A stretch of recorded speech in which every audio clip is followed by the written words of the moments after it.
Welcome back. The United Nations Charter demands that all member states provide armed forces to maintain peace and security around the world. Since 1948, 130 nations contributed almost 1 million uniformed personnel to serve UN peacekeeping efforts. But the Blue Helmets continue to be provided by a core group of developing countries. 2006 figures show that Pakistan, Bangladesh and India together contribute well over half the peacekeeping forces for the UN. Less than 13% of the total troop contribution comes from the European Union and only 0.5% comes from the United States. As the United Nations is facing harsh allegations of misconduct, officials in the organization are seeking solutions to salvage what some consider is a tarnished image. Some are calling on UN peacekeeping departments to be restructured. Others are vying for increased awareness programs, thorough investigations and harsh punishments. But peacekeepers are deployed by UN member nations on a temporary basis. Does the UN have the right to force a sovereign state to try troops over which it has no authority? Can global governance enforce its rules over independent states? Well, we're still joined by our guests in Beirut, Timur Göksel, former senior advisor of UNIFIL and currently a professor at Notre Dame University and the American University of Beirut. In Nairobi, Salim Lone, African affairs expert and columnist for the Daily Nation newspaper in Kenya. And in New York, Marian Molman. She is advocacy director of the Women's Rights Division at Human Rights Watch. Ms. Molman, if I could start the second half of our show with you. The UN can only really punish for war crimes and crimes against humanity. Does this need to be looked at, re-looked at, that perhaps sexual abuse is a war crime? Well, sexual abuse is a war crime in certain situations, and I do think that, to pick up on the previous segment, that the only way to deal with this is through a zero-tolerance policy, and to say these are abuses that we need to look at precisely because there is this sense that, quote-unquote, boys will be boys. In other words, this is foreseeable and therefore preventable, and therefore there could be command responsibility for some of these crimes that are committed, because international law doesn't only provide for command responsibility, that is leader responsibility when there's a direct order, but also for command responsibility when there is when somebody turns a blind eye to that which is foreseeable, that which we all know will happen. And what we've just heard is that sexual abuse does happen in conflict.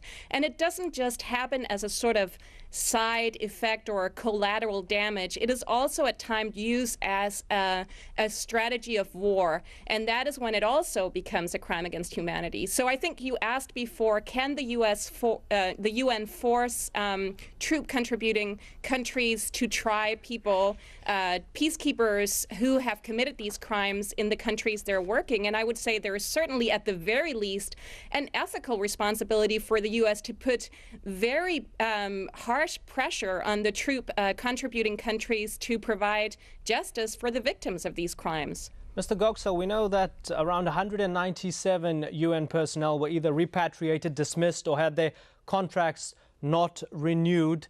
What happens after repatriation of offenders, whether it's sexual abuse or it's weapons trading or gold smuggling? What happens afterwards? It all depends on the country they belong to. Some countries take it seriously, some don't take it seriously because they don't want to be, they loathe to admit that their troops are ill-disciplined and doing these sort of activities abroad when they are supposed to be serving peacekeeping. So some tend to sweep it under the carpet, as the cliche goes, and some take it more seriously. As I said, it all depends on the society you are dealing with. We had cases in the past where there have been manslaughter cases.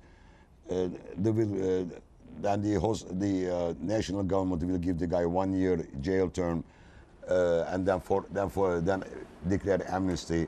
But then there are also very serious cases. When we had a drug offense in Lebanon, I remember it was a Norwegian soldier who served his full time back in Norway. I mean, there are cases, but as I said, there is no follow-up. The UN doesn't follow up these cases. But there is, one thing we have to be very sure about what we are talking here. You just said yourself, more than 1 million soldiers served in UN peacekeeping forces. These kind of incidences are new. This is something new in the UN, so we have to be careful. this one close to 1 million served with distinction and with honor, and at great sacrifice at times.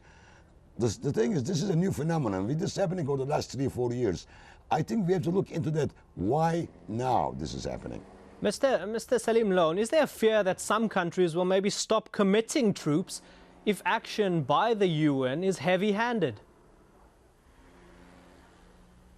Well, you know, in the end, the UN cannot take action. We should be very clear about what we are talking. The UN authorizes troops to go in, but these troops remain under national commands.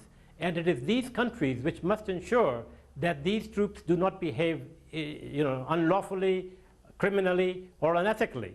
But we're saying that the UN needs to do more and be a bit harsher on offenders and perhaps dismiss more people back to their home countries. If they do too much of that, would some of the countries say, well, why bother? No, I'm not so sure that's the case. I mean, I think as Timur said, or well, maybe you said, that most of the troops come from developing countries. And you know, these countries actually are quite dependent on the income that goes along with their serving soldiers. Unfortunately, the developed world does not care to risk their soldiers' lives and put them in harm's way, even where it would not be difficult for them to be there. But I think, you know, in Cambodia, during that huge peacekeeping mission there that helped rescue that country from war, there were openly French troops which had known brothels that they used. So in some ways, we have actually come a long way. I do not want to defend the UN because I do know that there are clear instances earlier, in 2-3 years ago, when the eyes were averted and action was not taken. But I think this is a very complex issue. People come from very different sociological backgrounds. Modes of behavior are different, altogether different. We do need some clear red lines beyond which people cannot cross. That is for sure.